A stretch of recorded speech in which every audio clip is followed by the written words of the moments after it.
जय श्री कृष्ण।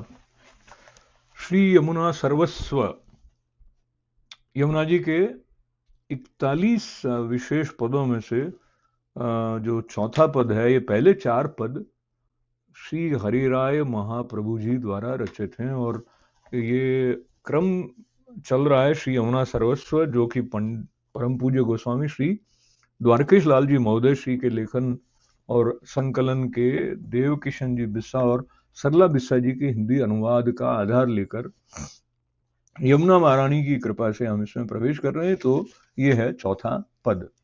नयन भरी देखी अब भानु तनया, नयन भरी देखी अब भानु तनया, केली पियसों करे भ्रमर तब ही परे, श्रमजल भरत आनंद मनया, नयन भरी देखी अब भानु तनया, चलत टेढ़ी होय लेत, पिय मन मोही, इन बिना रहत नहीं एक छिनया, रसिक प्रीतम रास करत श्री यमुना पास, मानो निर्धन की है जू धनया।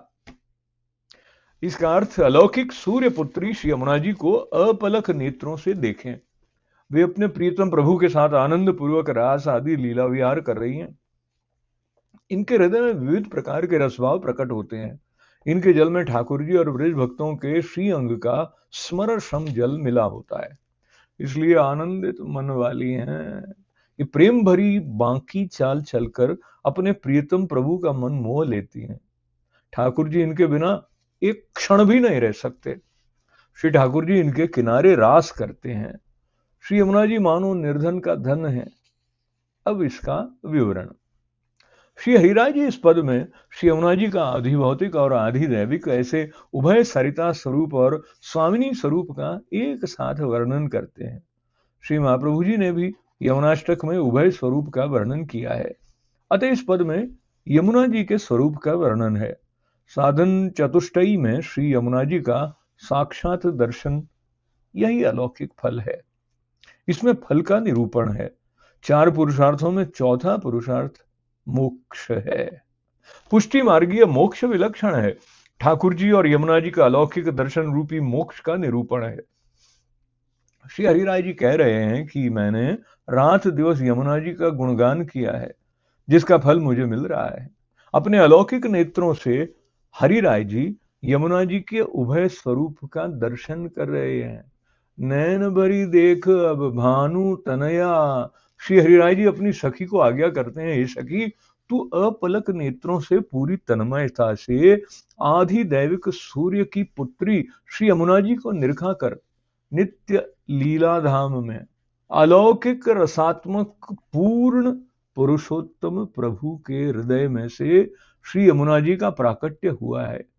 श्री ठाकुर जी अलौकिक सूर्य रूप हैं, सूर्य तापात्मक स्वरूप हैं, इसलिए यहाँ यमुना जी को भानु तनया कहा है, सूर्य पुत्री कहा है। यहाँ पर श्री हरिराय जी को श्री यमुना जी के दर्शन नित्य लीला में और व्रज लीला में उभय स्थल पर हो रहे हैं। भानु तनया पद से हरिराय जी इस रहस्य को परोक्ष रीति से सूचित कर रहे हैं। श्री यमुना जी नित्य लीला में और व्रज लीला में श्री ठाकुर जी की लीला विहार के लिए सरिता स्वरूप से दर्शन देते हैं। ये इनका आधि भौतिक स्वरूप है। हरिराय जी अपनी सखी को कहते हैं कि तू नेत्र भरी कर श्री यमुना जी के स्वरूप लावण्य का पान किया कर। नेत्रों भरी कटोरी में भरकर इनके रूपामृत का पान किया कर। कैली पियसों करे भंवर तबही परे, श्रमजल नी भरत आनंद मनया। श्री यमुना जी नित्य लीला में और ब्रज लीला में अपने प्रियतम ठाकुर जी के साथ आनंद पूर्वक विहार कर रहे हैं, अनेक प्रकार की रास आदि लीलाएं कर रहे हैं। इनके हृदय में ठाकुर जी को रिझाने के लिए विविध प्रकार के प्रेम भाव उमड़ रहे हैं, प्रकट हो रहे हैं। लीला विहार करते करते रास विलास के आनंद से उभय स्वरूप के श्री अंग में से अलौकिक रसात्मक श्रम जल बिंदु प्रकट होते हैं। श्री यमुना जी आनंद भरे मन से ठाकुर जी को रिझा रहे हैं। ये स्वामिनी स्वरूप यमुना जी की लीला है, अथवा लीला में श्री यमुना जी का ऐसा स्वामिनी स्वरूप है। सरिता रूप से यमुना जी अपने प्रियतम ठाकुर जी के साथ लीला विहार करते हैं। ठाकुर जी को प्रसन्न देखकर यमुना जी भी प्रसन्न होती हैं, जिससे जल में सुंदर तरंगे प्रकट होती हैं। ये इनके अलौकिक आनंद का सूचक है। स्थल लीला के बाद जब लीला करते समय ठाकुर जी के श्री अंग में से प्रकट हुए श्रम जल श्री यमुना जी में एक रस हो जाता है। ठाकुर जी के इस द्रवीभूत आनंद रस को प्राप्त कर यमुना जी का मन आनंद से उछलने लगता है। नयन भरी देख अब भनु तनया, केली पियसों करे भंवर तब ही परे, श्रम जल नी भरत आनंद मन। श्री हरिराय जी अब दूसरी कड़ी में समझा रहे हैं कि जैसे अभिसारिका अपने प्रियतम को प्रसन्न करने के लिए मलपति बाकी गजगति से चलती है, इस रीति से बहते बहते ठाकुर जी का मन मोह लेती हैं।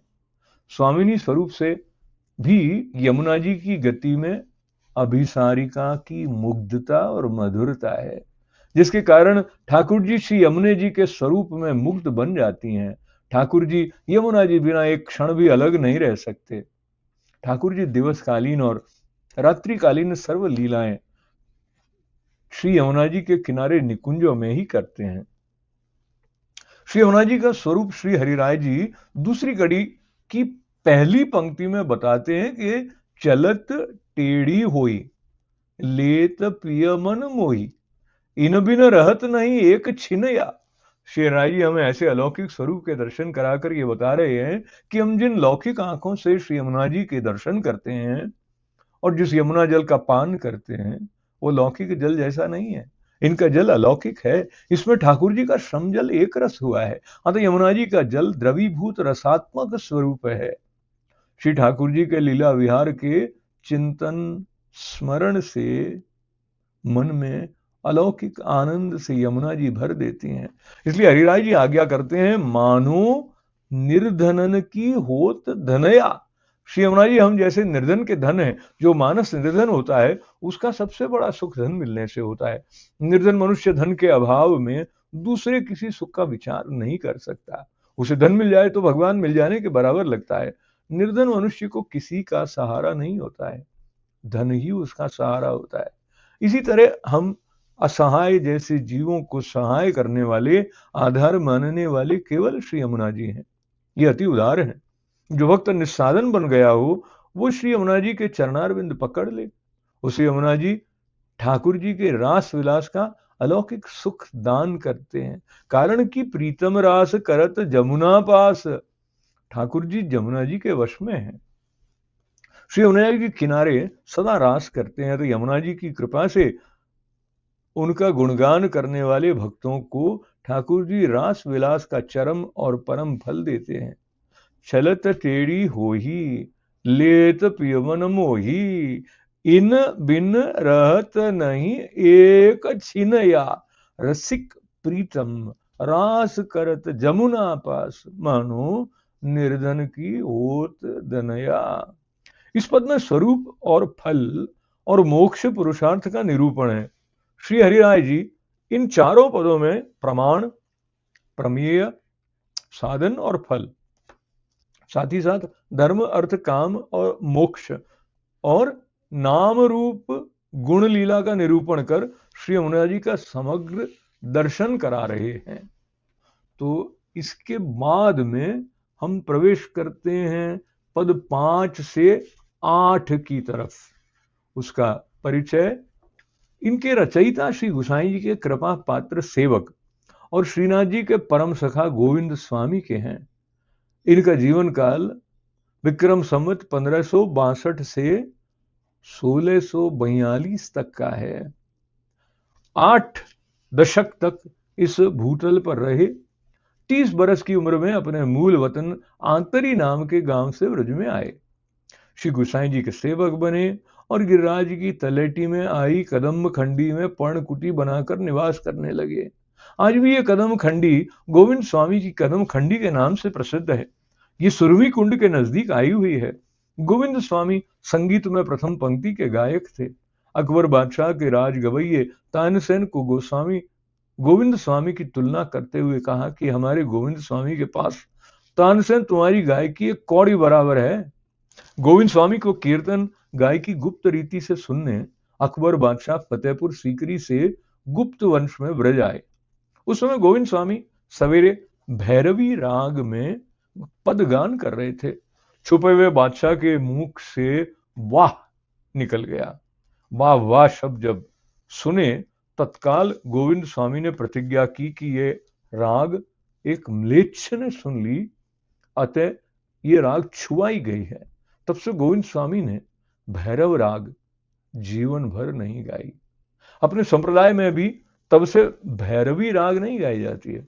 गोविंद स्वामी का नित्य लीला में दो स्वरूप है। दिवस काल की लीलाओं में ठाकुर जी को गाढ़ सखा श्री रामा है, ये राधा जी के काका के लड़के थे। इस संबंध से ये ठाकुर जी के साले होते हैं। ठाकुर जी का सर्व सखाओं में श्री रामा पर विशेष प्रेम है। श्री दामा सखा को सख्य भक्ति का दान मिला है, अतः यहां भी श्रीनाथ जी के सखा हुए। गोविंद स्वामी ने लीला में श्री यमुना जी का अलौकिक स्वरूप जाना माना, इसलिए इन्होंने प्रतिज्ञा की कि मरते दम तक श्री यमुना जी में कभी पैर नहीं रखूंगा।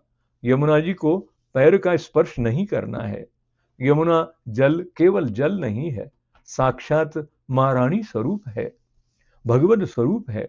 जिनकी हम सेवा करते हैं उसे अपने भौतिक पैरों का स्पर्श कैसे कराएं।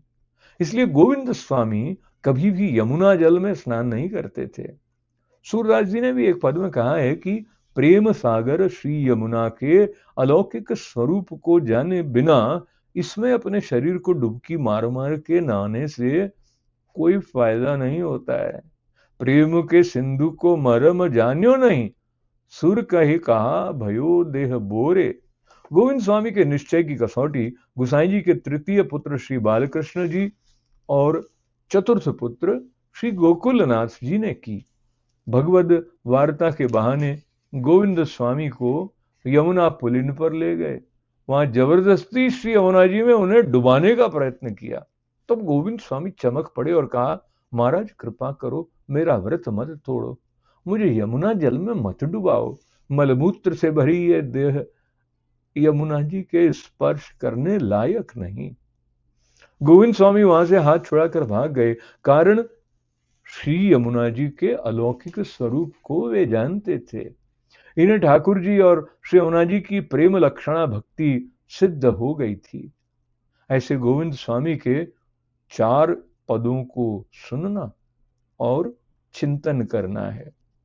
इन 4 पदों में भी धर्म, अर्थ, काम, मोक्ष, प्रमाण, प्रमेय, साधन, फल तथा नाम, रूप, गुण और लीला का निरूपण है।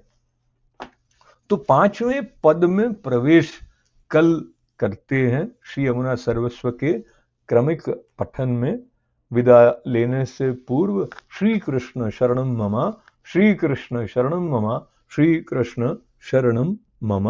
आप सबका मंगल कामनाओं के साथ बहुत बहुत आभार। गिरिराज धरण की जय।